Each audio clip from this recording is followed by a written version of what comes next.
জলের অতলে স্বপ্ন দেখে মন, এ যেন স্বপ্ন স্বপ্ন খেলা। সারা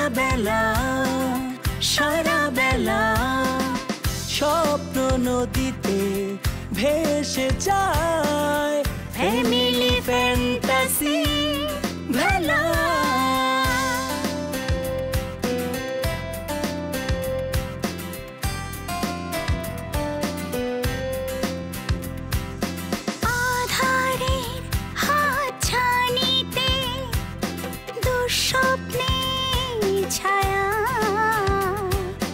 থমকে যায় সময় ঘড়ি, জানি শুধু তুমি ফিরবে বাড়ি।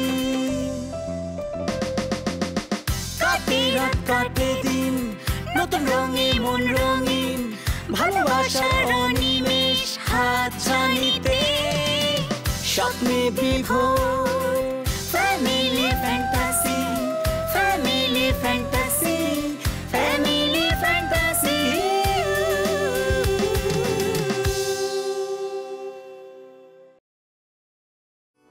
আচ্ছা খালামণি, দেশে থাকতে খালুর সাথে তোমার ঝগড়া হতো না?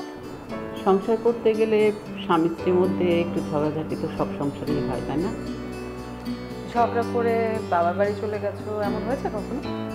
বাড়িতে কখনো যাইনি, তবে তোদের বাসায় চলে আসতাম মাঝে মাঝে। তাই আপনাদের বাসায় যে খেলাটা শুরু হয়েছে না, এইটা শেষ দেখে তারপর। এই খেলাটা শুরু হয়েছে মানে কি খেলা? কি কার কথা বল? আমি কিন্তু সবই বুঝি, কিন্তু কারো কিছু কইতাছি না। যদি একবার মুখ খুলি তাইলে কিন্তু খবর আছে। লন্ডনে তুমি কোনো কবিরাজ টবিরাজ দেখালে না কেন? ওখানে তো আরো কবিরাজি ভালো হওয়ার কথা। আমি তোর ভালোর জন্য তোর সাথে এই কথাগুলো বলতে এসেছিলাম, আর তুই আমাকে এতগুলো কথা শুনিয়ে দিবি।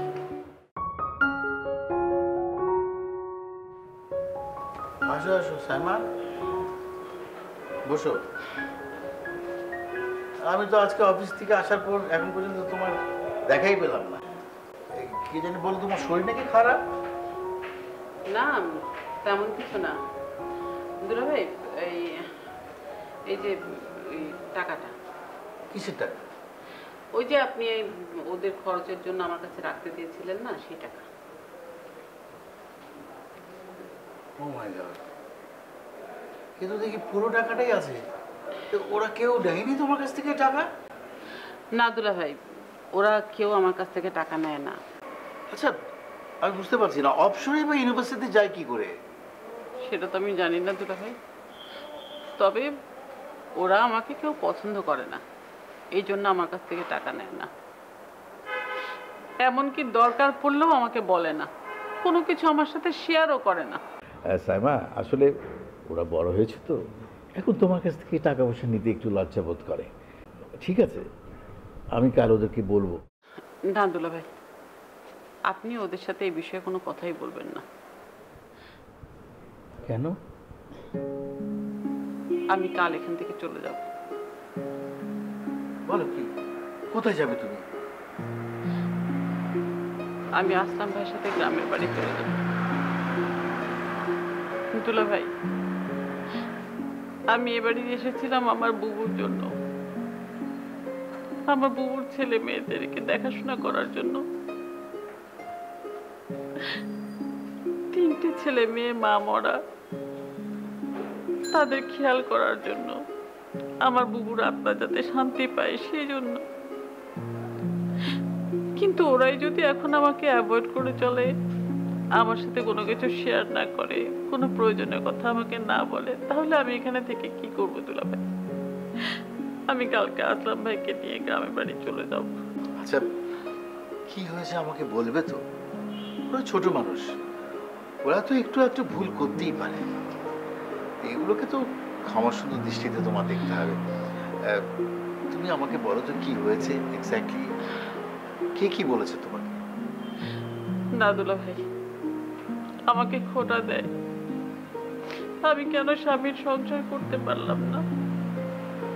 দুলা ভাই, আমি এই বাড়িতে পড়ে আছি বলে এই কথাগুলো আমাকে শুনতে হলো, তা না হলে এমন কথা আমাকে কেউ কোনোদিন বলেনি। কি তোমাকে খোটা দেয়? নিশ্চয়ই অপ্সরা। আমি ওকে এখনই ডেকে বলছি তোমাকে সরি বলার জন্য। না দুলা ভাই, আপনি কাউকে কিচ্ছু বলবেন না। ওদের কারো উপরে আমার কোনো রাগ নেই, আমার কোনো কষ্ট নেই। আমি কালকে আসলাম ভাইকে নিয়ে চলে যাবো দুলা ভাই, আমি এখানে আর থাকবো না। আরে বোকা, তুমি কেন ভেঙে পড়ছো? আমি ওদেরকে বলে দিচ্ছি, ওরা কেউ তোমার সঙ্গে খারাপ ব্যবহার করবে না। আমি একেবারে তোমাকে গ্যারেন্টি দিচ্ছি যে সব কিছু নর্মাল হয়ে যাবে। প্লিজ তুমি রাগ করো না, কেঁদো না এবং মন খারাপ করো না। না না দুলা ভাই, আপনি ওদেরকে কিছু বলতে দেন না। ওরা ছোট মানুষ, ওরা তো ভুল করতেই পারে, কিন্তু আমরা তো ভুল করতে পারি না। আর এইসব নিয়ে আপনি আর কোনো ঝামেলা করতে চান না।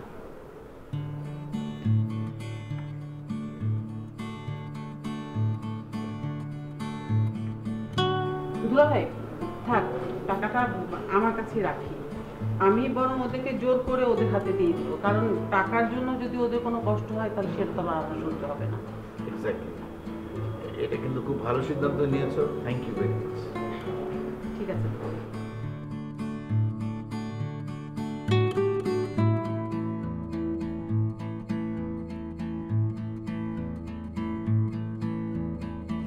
ভাইয়া তুমি কি বিজি? না, এমনি একটা বই পড়ছিলাম। কেন, কি হয়েছে? খালামণি গুলো কি শুরু করছে বলো তো?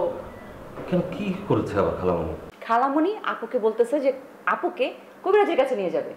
বলিস কি, কবিরাজের কাছে নিয়ে যাবে অনন্যাকে? কি হয়েছে অনন্যা? আরে আপু আর ইরাজ ভাই ঝগড়া লাগে না তো, খালামণির ধারণা যে আপুকে যদি কবিরাজের কাছে নিয়ে যায় কবিরাজ সব সমাধান করে দেবে। বলিস কি, এটা 2021 সাল, মানে খালামণি এখনো সব বিশ্বাস করে? হ্যাঁ বিশ্বাস করে মানে কি ভাইয়া, খালামণি কি করছে জানো? ওই পান্থপথে নাকি ওই কবিরাজের চেম্বার, হ্যাঁ ওই যে 5টা 10টা আংটি পরে থাকে হাতের মধ্যে, সেখানে অ্যাপয়েন্টমেন্ট নিয়ে রাখছে আপুকে সেখানে জোর করে নিয়ে যাবে। অনন্যা কি বলেছে, যাবে? রাজি হয়েছে অনন্যা যেতে? আপুর কি মাথা খারাপ নাকি? উল্টা আপু খালামণিকে এমন কথা শুনে দিছে, খালামণি রাগ করে বসে। বলিস কি, কি বলেছে আবার অনন্যা? বলছে যে আচ্ছা খালামণি, এই কবিরাজের কাছে গেলে যদি আমার আর ইরাজের সম্পর্ক ভালো হয়ে যায় তাহলে তুমি কেন যাওনি? তোমার কেন ডিভোর্স হলো? মানে তোমার লন্ডনে তো এর চেয়ে আরো নামি দামি কবিরাজ থাকার কথা ছিল, তাই না? না না না, খালামণিকে অনন্যার এই কথা বলা মোটেও উচিত হয়নি। মানে মানুষের দুর্বল জায়গায় আঘাত করে কথা বলাটা কখনোই ঠিক না। কেন উচিত হয়নি? মানে আপু ভুলটা কি বলছে আমাকে বলো তো। দেখ, ব্যাপারটা ভুল বা ঠিকের না, মানুষ অনেক সিচুয়েশনে পড়ে অনেক ভুল কাজ করে, ভুল কথা বলে। তুই খালামণির অবস্থাটা একবার একটু চিন্তা কর, তার মেন্টাল কন্ডিশনের কথা। খালুর সঙ্গে ডিভোর্স হয়ে যাওয়ার পর লন্ডন থেকে দেশে চলে এসেছে, তার মানসিক অবস্থাটা একটু বোঝার চেষ্টা কর। একমাত্র ছেলে, সেও কাছে নেই। এই অবস্থায় তো খালামণির একটু ওরকম হতেই পারে। তাই বলে আমাদের কখনোই উচিত না যে খালামণিকে আঘাত করে কোনো কথা বলা, তাই না?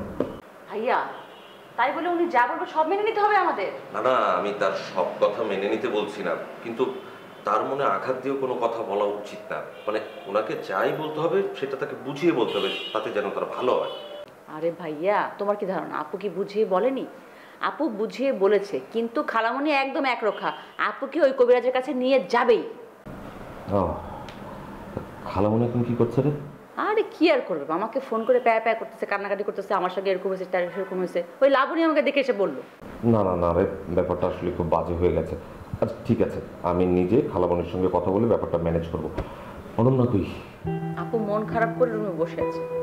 আচ্ছা ভাইয়া সব কিছু কেমন উল্টা পুল্টা হয়ে গেল, মানে সবাই আপসেট, সবাই খুব কনফিউশনের মধ্যে আছে। মানে আমাদের ফ্যামিলিটা এমনিতে একটা অ্যাক্সিডেন্টের মধ্যে দিয়ে গেছে, এখন তো সব কিছু এলোমেলো হয়ে গেল। আমরা একসাথে হাসি না, গল্প করি না। আমি আচ্ছা শোন, তুই রাতে খেয়েছিস? না, আমরা কতদিন একসাথে বসে ডিনার টেবিলে ডিনার করি না, কে কোন সময় খায় কোনো ঠিক ঠিকানা নেই। মা সকাল বেঁচে থাকতে তো আমরা কত হাসাহাসি করতাম ডিনার টেবিলে, কত রকমের গল্প হতো। আচ্ছা চল অনন্যার রুমে যাই, দেখি ও কি করছে, আর ইরাজের সাথে একটু বাচ্চা।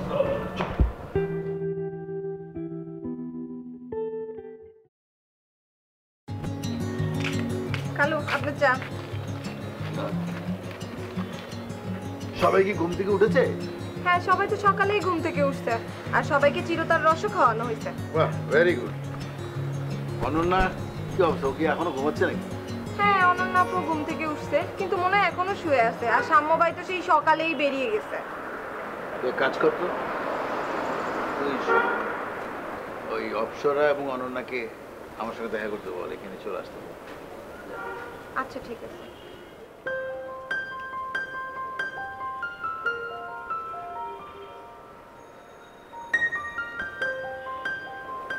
বাবা তুমি নাকি কথা বলতে চাইছো?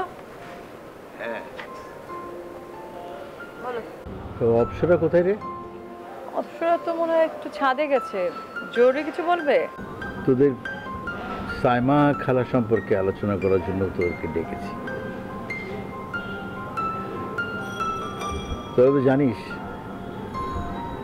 তোর সাইমা খালার উপর দিয়ে জীবনে অনেক ঝড় চলে গেছে। সে অনেকগুলো ক্রাইসিসের মধ্য দিয়ে জীবন যাপন করছে। তার একমাত্র ছেলে অপু, সেও দেশের বাইরে আছে। এই সময় তোদের সকলের উচিত, ইনফ্যাক্ট আমাদের সকলের উচিত তোদের সাইমা খালাকে সাপোর্ট করা। কেন বাবা, কি হয়েছে? দেখ, তোদের সাইমা খালাকে আমি শুধু শুধু কিন্তু এখানে থাকতে বলি। তার একটি অন্যতম কাজ হচ্ছে তোদের দেখাশোনা করা। সায়রা নেই, তোদেরকে দেখাশোনার যে দায়িত্ব, এটি আমি কিন্তু ঠিকমতো পালন করতে পারি।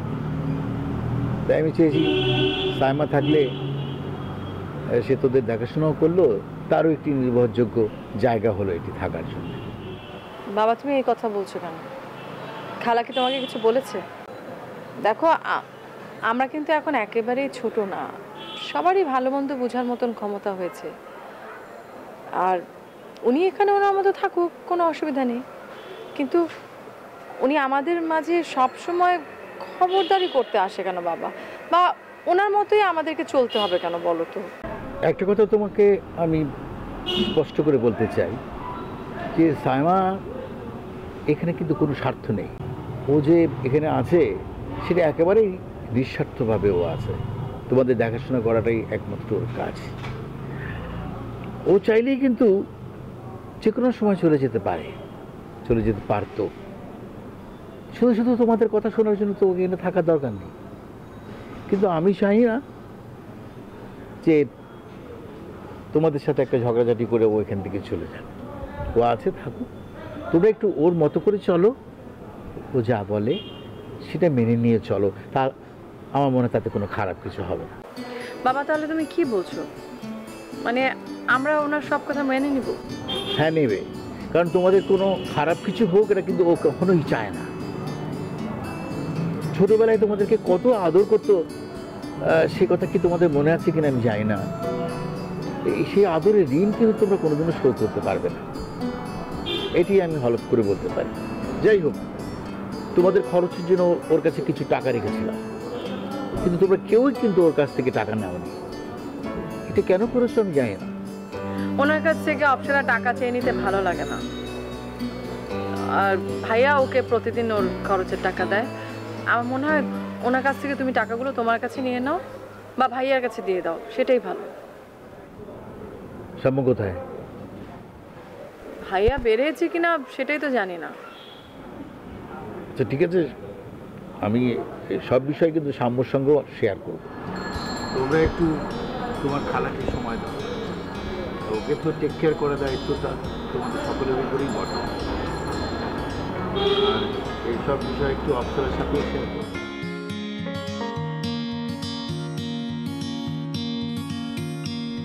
ভাইয়া তুমি কোথায় গিয়েছিলেন সকালবেলা?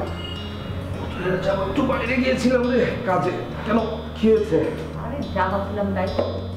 বাবা আমাদের সবাইকে ডাকছিল গোল মিটিং। আমি সাথে ছিলাম, তুমি ছিলে বাইরে। পাইছে আপুকে, আপুর সাথে কথা বলছি। ও কেন মিটিংটা ডেকেছে কেন বাবা সেটা বল। আরে খালামণি আছে না, যা ভাবছিলাম তাই। খালামণি গিয়ে কান্নাকাটি করে বাবার কাছে বিচার দিছে, বলছে এ বাড়িতে থাকবো না, চলে যাবে সে। হ্যাঁ, এটা তো খুবই স্বাভাবিক। টুডে টুমোর এটা যে হবে আমি কিন্তু জানতাম। তা বাবা কি খালামণিকে ম্যানেজ করতে পেরেছে?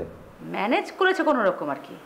উল্টা বাবাই আপুকে বলছে কবিরাজের কাছে যেতে। আরে বাবা ওটা বলার জন্য বলেছে, আই মিন তাৎক্ষণিকভাবে খালামণিকে ম্যানেজ করার জন্য, এই আর কি। খালামণিকে ম্যানেজ করা হলো না, এটাকে আপুকে প্রেশার করা হলো। তো বাবাকে অনন্যাকে লাই দিবে নাকি? বরং অনন্যার উচিত খালামণিকে যে সরি বলা। কি? বরং অনন্যার উচিত খালামণিকে যে সরি বলা। কি ভাইয়া তুমি ব্যাপারটা বুঝতে পারছো না? মানে আপুর সঙ্গে ইরাজ ভাইয়ের ঝগড়া থাকলে খালামণির সমস্যাটা কোথায়? দেখ, খালা তো অবশ্যই অনন্যার ভালো চাইবে, এটাই স্বাভাবিক। এখানে খালার ভুলটা কোথায় আমি তো বুঝতে পারছি না। হ্যাঁ ভাইয়া, অনন্যা যথেষ্ট বড় না, ওনার ভালো মন্দ কথা সেটা তো সে বুঝতে পারে। খালার কিন্তু এটা একদমই ইন্টেনশন না যে আপু ভালো থাকুক, ইরাজ ভাই ভালো থাকুক। খালামুনি ইন্টেনশনটা কোথায় জানো? খালামুনি চায় যে আপু এখান থেকে ইরাজ ভাই বাসায় চলে যান। আচ্ছা অপসরা, একটা জিনিস একটু ঠান্ডা মাথায় ভেবে দেয়, অনন্যার বিয়ে হয়েছে ইরাজের সাথে, অনন্যার তো ইরাজের বাসায় থাকাটাই স্বাভাবিক। এখানে খালামনির ভুলটা কোথায় আমি তো বুঝতে পারছি না।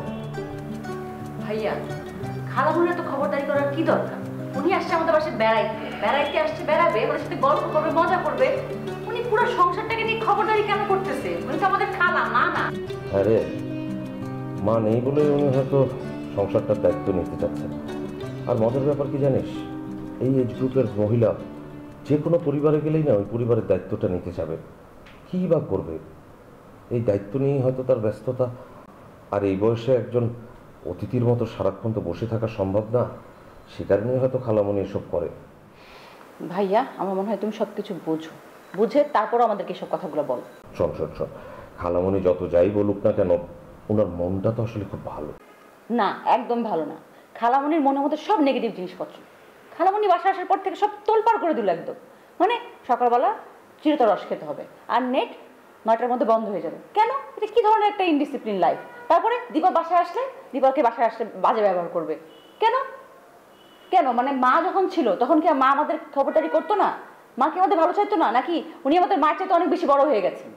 ভাইয়া, আমি একদম শিওর ওই কবিরাজ নিয়ে না নিশ্চয়ই খালামণির কোনো একটা প্ল্যান আছে।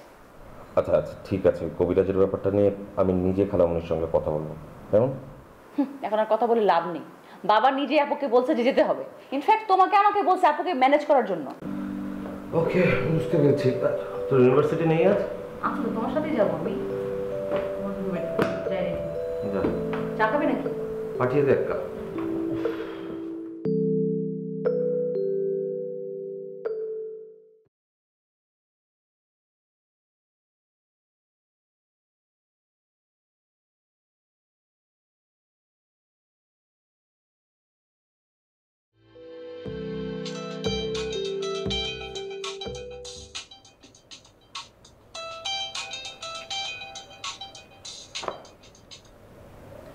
হ্যালো, আমি আপনার কাছে একটা ফোন কল আশা করেছিলাম। এখন তো আমরা প্রেম করি না, আমার খোঁজ খবর নেওয়াটা তো আপনার দায়িত্ব।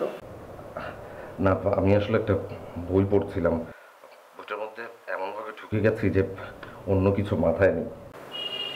সামান্য একটা বই পড়ে আমার কথা ভুলে গেলেন? আর এটা কোনো কথা ভুলবো কেন? আমি তোমাকে কল দিতাম একটু পরে। এখন থেকে আমার সাথে কথা বলে শেষ করে তারপর বই পড়বেন, মনে থাকবে? সে কি, বইকে কি তুমি তোমার প্রতিদ্বন্দ্বী মনে করছো? আমি আমার ডিমান্ডের সময়টুকু না পেলে সব কিছুকেই আমার প্রতিদ্বন্দ্বী ভাববো। আচ্ছা ঠিক আছে, বলো কি বলবে। আপনি এত ফর্মাল কেন? কিছুই বলবো না, আপনি বই পড়েন, আমি বইয়ের পাতা উল্টানোর শব্দ শুনবো। ডিনার করেছো? এই তো এতক্ষণে একটা প্রেমিকের মতো কথা বলেছেন। এখন বলেন, আপনার বাসার সবাই ভালো আছে? হ্যাঁ আছে, সবাই ভালো আছে। ঠিক করে বলেন, ভালো আছে তো? নাকি আমার এসে সব ঠিক করতে হবে? না, সব ঠিকই আছে, তোমাকে আসতে হবে না। আচ্ছা, আপনি একটা স্মার্টফোন চালান না কেন? নাকি আমার গিফট করতে হবে? না তোমার গিফট করার দরকার নেই। আর স্মার্টফোন হয়েছে কি, অত বড় একটা জিনিস আমি আসলে ক্যারি করতে কমফোর্টেবল ফিল করি না। আর মজার ব্যাপার হচ্ছে, অনন্যা আমাকে একটা কিনে দিয়েছিল, কিন্তু আমার ভালো লাগে না। আমার কাছে এই বাটন ফোনই ভালো। আর আমি ওই অফিসের মেল টেল চেক করতে গেলে ওই স্মার্টফোনটা আমি ইউজ করতাম, কিন্তু ইদানিং ওটা লাবণীকে দিয়ে দিয়েছে, আমার ভালো লাগে না। আপনি একটা স্মার্টফোন না চালালে হবে? এই যে আমার বান্ধবীরা যে আমার কাছ থেকে আপনার ফেসবুক আইডির লিঙ্ক চায়, আমি তো দিতে পারি না, কারণ আপনি একটা স্মার্টফোন চালান না। আজকে যদি স্মার্টফোন থাকতো, ফেসবুক আইডি থাকতো, আমি আপনাকে ভিডিও কল দিতে পারতাম। মানে ফেসবুক চালানোর জন্য আমাকে স্মার্টফোন কিনতে হবে, ইউজ করতে হবে, তাই তো? এই দেখেন, এখন যদি আপনার ফেসবুক থাকতো বা স্মার্টফোনে ফেসবুক আপনি রাখতেন, তাহলে আমি আপনাকে ভিডিও কল দিতে পারতাম, আপনাকে দেখতে পারতাম। আচ্ছা শোনো না, আমার একটা ফেসবুক আইডি ছিল, অপসরা সকাল মিলে করে দিয়েছিল, কিন্তু ওটা আমি ইউজ করি না। অপসরার কাছে কিন্তু আছে, তুমি চাইলে নিজে সার্চ করতে করতে পারো আর না পেলে অপসরাকে বলো, অপসরা তোমাকে খুঁজে দেবে, তখন ওটার লিঙ্ক তুমি তোমার ফ্রেন্ডকে দিয়ে দিও। আপনার ফেসবুক আইডি আছে কিন্তু আমি জানি না। আচ্ছা কার সাথে চ্যাট করেন ওখানে বলেন তো?